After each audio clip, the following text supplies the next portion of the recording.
Imagine this. You're stuck in traffic, it's hot, you're frustrated, and suddenly your car starts floating. Not on a river, not on a lake, on a major American highway. And within hours, the flooded highway doesn't just trap drivers. It turns into one of the strangest viral parties the internet has ever seen. This is the unbelievable story of the highway swimmers of Detroit. Hello, and welcome to Tenor. Today, we're unpacking a story so surreal it almost sounds scripted. A massive flood, a major interstate underwater, and a group of people who decided, if you can't beat it, swim in it. Let's dive into exactly what happened on I-94. The disaster begins. On April 20th, 2025, started like any other unusually hot spring day in Detroit. Temperatures had climbed to a sweltering 94 degrees by earlier afternoon, breaking records across the state. What no one knew was that Detroit's aging infrastructure, already under decades of strain, was about to reach a breaking point. At 3:06 p.m., an underground water main, originally installed in 1958, suffered a catastrophic rupture beneath a busy stretch of Interstate 94 near the Lintwood Street exit. The rupture sent an unstoppable surge of water gashing upwards, cracking the pavement and flooding onto the freeway at an alarming rate. Within 15 minutes, the highway transformed from a normal afternoon traffic jam into a disaster zone. Dozens of cars, trucks, and semis became stranded. Engines sputtered and died as water overwhelmed them. Panic set in quickly. Some drivers abandoned their vehicles, scrambling up embankments. Others stayed trapped inside their cars, unsure whether to risk the unknown depth of the flood waters. When the swimming started, as emergency services struggled to reach the scene, a different kind of response emerged, one that no one could have predicted. At around 4 p.m., two young men, later identified as Wayne State University students James Fulton and Andre Vega, climbed onto the roof of James's stalled Honda Civic. Surveying the strange, stagnant flood all around them, they made a decision that would catapult this event into viral infamy. They jumped in. First just wading, then full-on swimming, the two weaved between abandoned vehicles, laughing, joking, and even performing clumsy dive off of car roofs. One of their friends captured it all on video, uploading it with the now infamous caption, "Detroit Pool Party 2025, BYOB." Within an hour, dozens of others followed. Children floated by on plastic pool toys, adults cracked open beers on car hoods, and impromptu games of water volleyball sprung up between trucks. At its peak, nearly 100 people were in or around the water. The viral spread and official panic. The footage exploded online. By nightfall, TikTok videos tagged #HighwaySwimmers had racked up over 80 million views.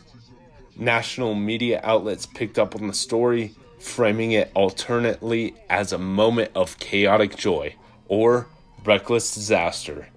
City officials, however, saw a nightmare unfolding. Environmental specialists warned that the floodwater was contaminated heavily. Leaking gasoline from submerged vehicles, oil stacks, bacteria from runoff, and even small amounts of raw sewage were all confirmed present in the standing water. Detroit's health department issued an urgent alert by 6:30 p.m., warning residents to avoid all contact with the water. Police loudspeakers echoed over the scene, pleading with swimmers to evacuate immediately. Yet many ignored this warning, seeing the whole thing as a once-in-a-lifetime experience too absurd to pass up. Police action and the cost of chaos. By 8 p.m., a coordinated police operation began to forcibly remove the remaining swimmers. Officers waded chest deep through the murky waters, shouting over bullhorns and escorting people to higher ground. Most complied peacefully, though some resisted, citing their, quote, right to float. Fulton and Vega were briefly detained but released with citations for disorderly conduct. No serious injuries were reported, though several swimmers reported skin rashes and eye infections days later. The true cost of the highway swim, however, would be financial.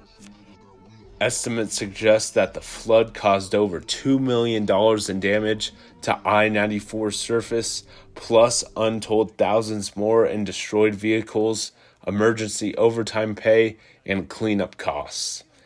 And beneath it all, the busted water main symbolized a far bigger and longer-term crisis facing Detroit's infrastructure. Why it happened and what it says about America. The water main that burst has been flagged for replacement 6 years earlier. City engineers had warned of its age and corrosion, but budget constraints kicked repairs down the road year after year. Detroit isn't alone.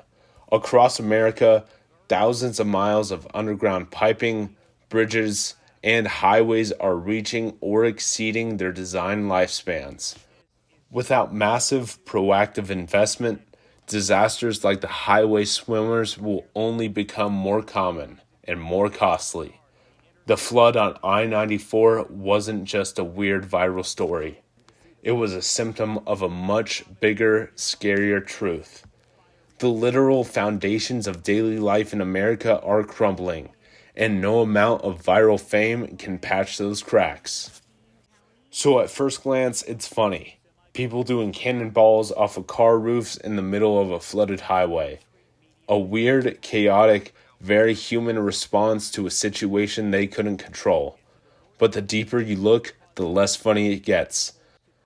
Behind every laugh, every viral clip, there's a real cost of deferred maintenance, aging infrastructure, and a lack of preparation for the unexpected.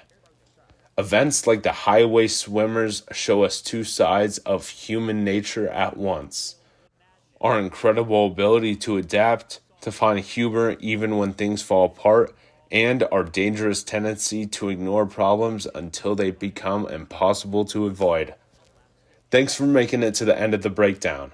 If you found today's story eye-opening, hit that like button, subscribe to Tenor, and turn on notifications so that you never miss these deep dives into the hidden layers beneath the headlines. And if you're there that day, or you just have thoughts about what happened, drop a comment below. Would you have jumped in, or would you have stayed dry? Sources and citations are linked in the description below if you want to dig deeper. Stay safe, stay informed, and I'll see you next time.